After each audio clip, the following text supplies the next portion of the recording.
Alan Rickman has one of those very specific ways of delivering his lines, as unique in its own way as, Christopher Walken or Bill Nye. It's just fantastic. Oh, and by the way... Tell me, what would I get if I added powdered root of asphodel to an infusion of wormwood? Asphodel and wormwood make a sleeping potion so potent it is known as the draught of the living death. Mr. Potter, would you look if I asked you to find me a bezoar? A bezoar is a stone taken from the stomach of a goat and will save you from most poisons. And what is the difference between monkshood and wolfbane? They are the same plant that also goes by the name of aconite. Well, why aren't you all copying this down? We see the mail arriving, and I wonder if the owls crap all over the table when they do this. And we see the remembrall, Chekhov's gun! And on the newspaper article on the stone being nearly stolen. Foreshadowing! On the way to the flying lesson, taught by the incomparable Zoe Wanamaker.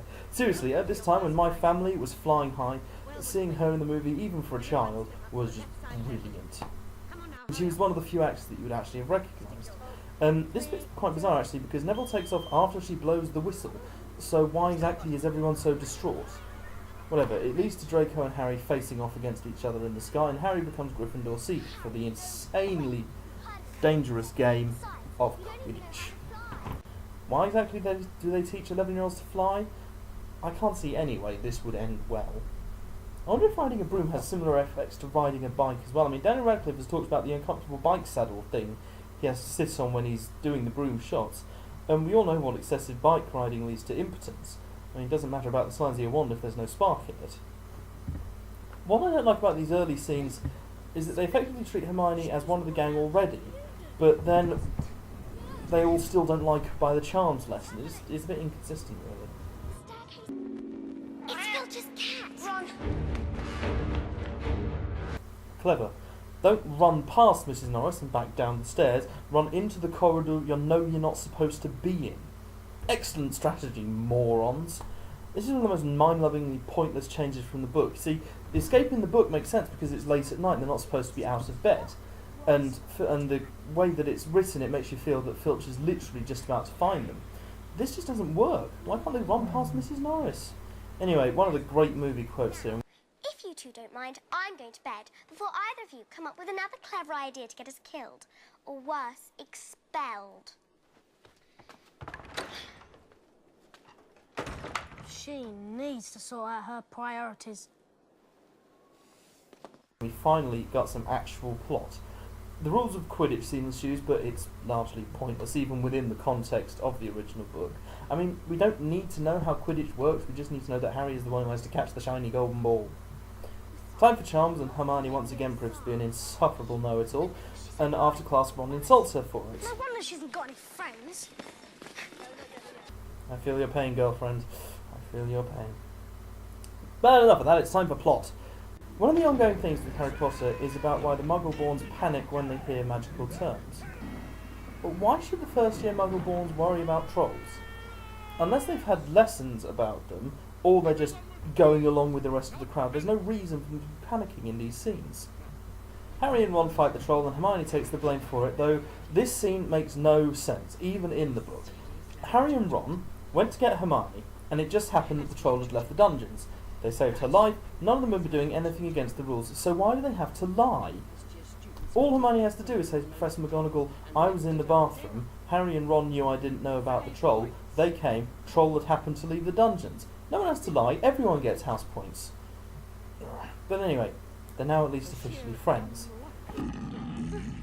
Now the Quidditch match ensues, and we get more plot. The director actually slipped in quite a nice clue in here, which is hard to catch unless you're looking for it, and then ruins it outright by just showing Quirrell for no particular reason. Why just hang a sign over his head saying, I have a stake in this for some unknown reason. Anyway, Harry swallows the snitch, foreshadowing, and Gryffindor wins. We find out about Nicholas Flamel thanks to the beginning of a running gag. I shouldn't have said that. I should not have said that. And then suddenly it's Christmas, and Harry has been given an invisibility cloak that used to belong to his dad. I mean, it's kind of handy for sneaking around, and that's exactly what he does, goes sneaking around in the restricted section and finds nothing. Running around the school late at night, eventually discovers the mirror of Erised. Now, actually these are quite touching scenes, and the young Daniel Radcliffe was really actually very good in acting at this point. Anyway, we get some further exposition from Dumbledore, which also doubles as foreshadowing, and then we return to the normal story. And this is really the problem with Harry Potter, especially in the early stories. The plots come together from multiple different sources, and they often aren't fully explained until the very end. Most of the time, this is just covered up by the look of the magical world, and you're supposed to sort of go, ooh, but when you actually start digging down into it, there are perhaps 5 plot-relevant scenes in this movie, and the rest are all about establishing the world and the universe. And it's a problem shared with the book as well, but it's really a glaring error when you actually start looking for it. Anyway, Hedwig flies through the time warp from Christmas into spring, and we reveal who Nicky Flamel is. Nicholas Flamel is the only known maker of the Philosopher's Stone. Remember my earlier point about seemingly pointless scenes that actually have plot relevance? Well, now we get one that just grinds the movie to a halt. Norbert the Norwegian Ridgeback, although actually being very plot significant, is basically as close as you can get to a big-lipped alligator moment while still retaining a point. I mean, I hold as a rule of writing that when you're doing something for narrative convenience, rather than because it happens naturally, you shouldn't be doing it. You know, the gang have to get inside the Forbidden Forest, so a reason has to be concocted as to why they're there. It just clumsy writing. Anyway, inside the forest, they have a first encounter with Voldemort, and this one scared the ever-loving crap out of most children who watched it. Seriously, this thing is so bloody creepy even today. It just doesn't move right, I think, is what makes it so bad. The gang have a discussion about what to do and decide to just leave it to Dumbledore, the first and only time they will show such intelligence. And then we cut to after the exams with some humorous dialogue from them. I also like their uniforms at this point because it's just so perfectly done. Hermione perfectly dressed, Harry with just his collar unbuttoned, Ron his tie off, shirt out, collar on done, just completely skewered. Anyway, they finally figure out exactly what's going on after talking to Hagrid and rush to tell McGonagall, get fobbed off and then caught out by Snape. Later that night, they decide to go after the stone. The 3 of them. Aged 11. Against an adult wizard. And possibly the Dark Lord Voldemort. Whatever.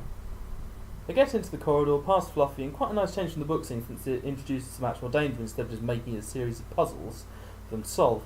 Though I do wonder exactly how Quirrell got a giant harp into the room when enchanting, say, a penny whistle would probably have done the job just as well. They fight the plant, Harry doing the most stressed out keep calm look I have ever seen on a person, and they move on to the next room where they find the flying keys. I find the puzzle rooms interesting in what they changed more than what they kept, mostly because it was obviously done to try and make this more exciting, more traditionally dangerous. The key, in this case the key's actually attacked. We don't have the boring logic puzzle at the final room. The troll is just completely omitted because it would just be them walking through a room without doing anything. Like I said earlier, most of what they changed, I do think they changed for the better.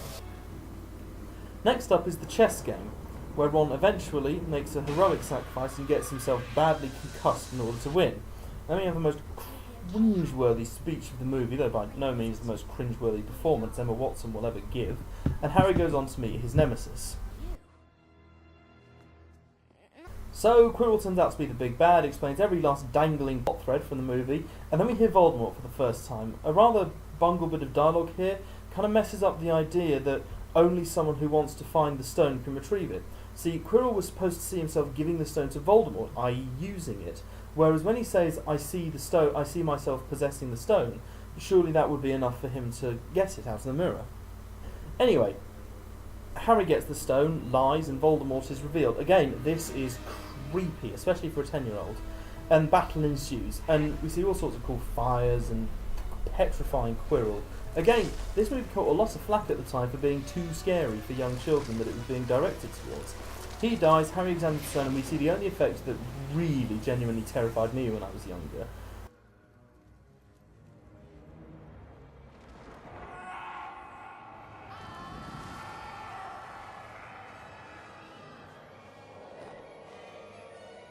I mean, petrifying Quirrell, yeah, I found that creepy. The thing in the forest, that was a bit weird.